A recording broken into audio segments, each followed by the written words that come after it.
नमस्कार विद्यार्थियों। हम आज शुरू कर रहे हैं संस्कृत की क्लास। आज जो मैं पढ़ाने जा रहा हूँ वो कक्षा 36 से लगाकर 10वीं तक के लिए बहुत महत्वपूर्ण है। हम केवल ग्रामर पढ़ेंगे, व्याकरण पढ़ेंगे, संस्कृत व्याकरण और बिल्कुल सामान्य व्याकरण पढ़ेंगे। आज मैं व्याकरण में सबसे पहले ले रहा हूँ मैं लट लकार, जिसको हिंदी में हम कह सकते हैं वर्तमान काल। इस वर्तमान काल या लट लकार को पढ़ने से पहले हमें धातु, ये पुरुष क्या है, ये वचन क्या है, इसकी सामान्य जानकारी बहुत आवश्यक है। वचन संस्कृत भाषा में 3 वचन माने गए हैं, एक वचन, द्विवचन और बहुवचन। संस्कृत भाषा में 3 पुरुष माने गए हैं, प्रथम पुरुष, मध्यम पुरुष और उत्तम पुरुष। और संस्कृत भाषा में 3 लिंग मानी गई है, पुल्लिंग, स्त्रीलिंग और नपुंसकलिंग।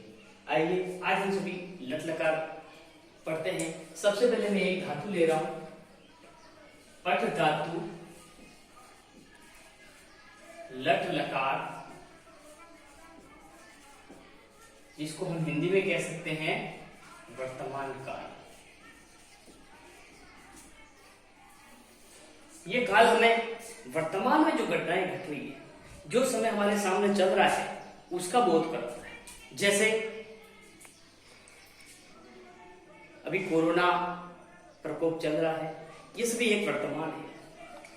कोरोना से इतने लोग मारे गए या मर गए, ये सब है भूतकाल, जिसको संस्कृत में कह सकते हैं हम लंग लकार।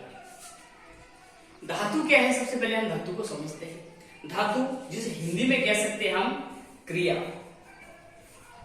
अर्थात जहां किसी कार्य का करना या होना पाया जाता है उसे हम क्रिया कहते हैं। इसी क्रिया के मूल रूप को हमारी संस्कृत भाषा में कहा जाता है धातु।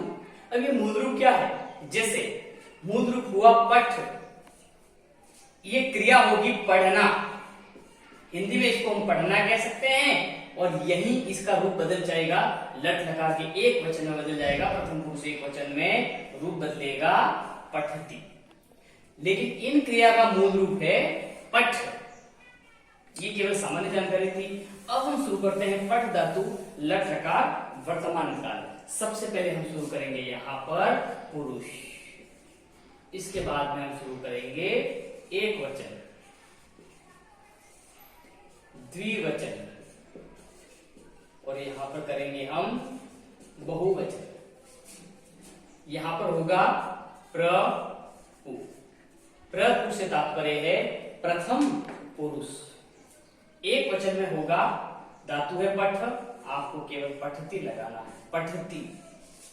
द्विवचन में होगा पठत, और बहुवचन में होगा पठन्ति। फिर मध्यम पुरुष आएगा, मध्यम पुरुष के एक वचन में होगा पठसी, द्विवचन में होगा पठथ, और बहुवचन में होगा पठत। फिर उत्तम पुरुष में होगा पठामी, फिर द्विवचन में होगा पठावह, और बहुवचन में होगा पठामह। एक बार वापस बोल रहा हूं मैं, पुरुष एक वचन, द्विवचन, बहुवचन। हम पढ़ रहे हैं पठ धातु, लट लकार, वर्तमान काल। पठ से तात्पर्य है पढ़ना, प्रथम पुरुष, मध्यम पुरुष और उत्तम पुरुष। प्रथम पुरुष किसे कहते हैं, मध्यम पुरुष किसे कहते हैं और उत्तम पुरुष किसे कहते हैं, इसको समझने के लिए केवल मैं 3 शब्दों का उच्चारण करूंगा। वो 3 शब्द है जिसके, जिससे और जो। ये है प्रथम पुरुष, ये है मध्यम पुरुष और ये है उत्तम पुरुष। जिसके बारे में बात की जाती है प्रथम पुरुष, जिससे बात की जाती है मध्यम पुरुष, जो बात करने वाला होता है अर्थात जो वक्ता होता है वो कहलाता है उत्तम पुरुष। जिसके बारे में बात की जाती है, जिससे बात की जाती है, और जो बात करता है अर्थात वक्ता। ये वक्ता होगा, इसे हम कह सकते हैं श्रोता। और ये वो माध्यम है जिसके बारे में बात की जा रही है। पठति एकवचन, पठतः द्विवचन, पठन्ति बहुवचन, पठसि मध्यम पुरुष एकवचन, पठतः मध्यम पुरुष द्विवचन, पठथ। यहाँ ध्यान रखना विसर्ग है और यहाँ विसर्ग नहीं है, ये असमानता है। पठामि, पठावह, पठामह, यहाँ पर व है और यहाँ पर म है, इस बात का विशेष ध्यान रखें। अब इनको हम गिनते हैं, एक जादू सीखते हैं हम। 1 2 3 4 5 6 7 8 9।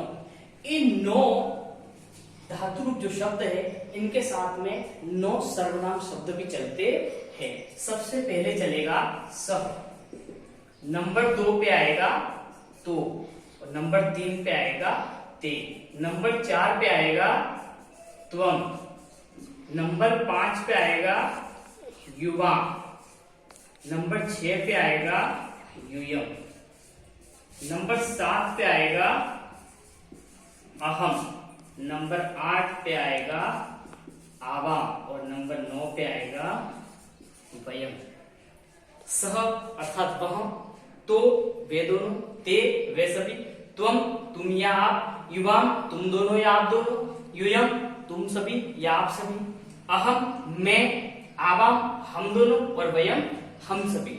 ये 9 है, इनके भी हम एक ही नंबर रख देते हैं। 1 2 3 4 5 6 7 8 और ये 9। ये याद रखना, इनका जो क्रम है वही क्रम इनके साथ में चलेगा। नंबर 1 पे सह है, यहाँ पर नंबर 1 पे सह है, अर्थात सह पठति, ये इसके साथ जुड़ेगा तो पठतः, ते पठन्ति, त्वम पठसि, युवा पठथ और यूयम पठथ, अहम पठामि, आवाम पठावह और वयम पठामः। इस प्रकार से संस्कृत में वाक्य रचना होती है। ये केवल हम लट लकार की बात कर रहे हैं। सह पठति अर्थात वह पढ़ता है, तो पठतः अर्थात वे दोनों पढ़ते हैं,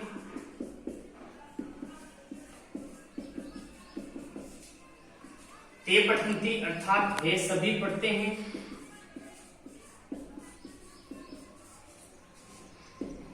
त्वम पठसि तुम या आप पढ़ते हो, तुम पढ़ते हो, युवाम पठतः तुम दोनों पढ़ते हो,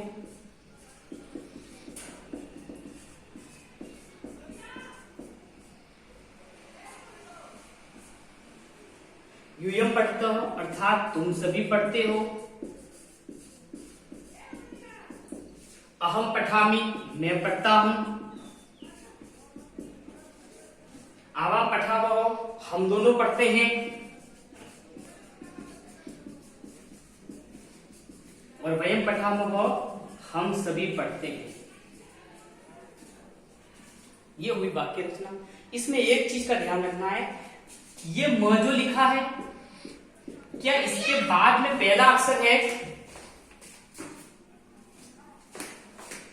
ये जो म लिखा है इसके बाद का पहला अक्षर क्या है? इसके बाद का पहला अक्षर व्यंजन है। इस म को हम संस्कृत की भाषा में कहते हैं अनुस्वार, और ये अनुस्वार पूरा तभी आता है जब इसके बाद का पहला अक्षर स्वर हो, लेकिन यहां पर स्वर नहीं है। इस कंडीशन में हम इस म को मिटा देंगे और ये म अनुस्वार के रूप में इसके ऊपर लग जाएगा बिंदी के रूप में, लेकिन इसका उच्चारण म के रूप में ही होगा। सह पढ़ती वह पढ़ता है, दो पढ़ता हो वे दोनों पढ़ते हैं, ते पठन्ति वे सभी पढ़ते हैं, त्वम पठसि तुम पढ़ते हो, युवाम पठतः हो तुम दोनों पढ़ते हो, यूयम पठत तुम सभी पढ़ते हो, अहम पठामि मैं पढ़ता हूँ, आवाम पठावह हम दोनों पढ़ते हैं, और वयम पठामः हम सभी पढ़ते हैं। ये केवल इतना है, इसे आप अच्छी तरह से नोट करें अपनी नोटबुक में और अच्छी प्रकार से याद भी कर लें।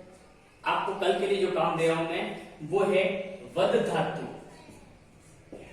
वद धातु इसका अर्थ होता है बोलना। वद का मतलब बोलना।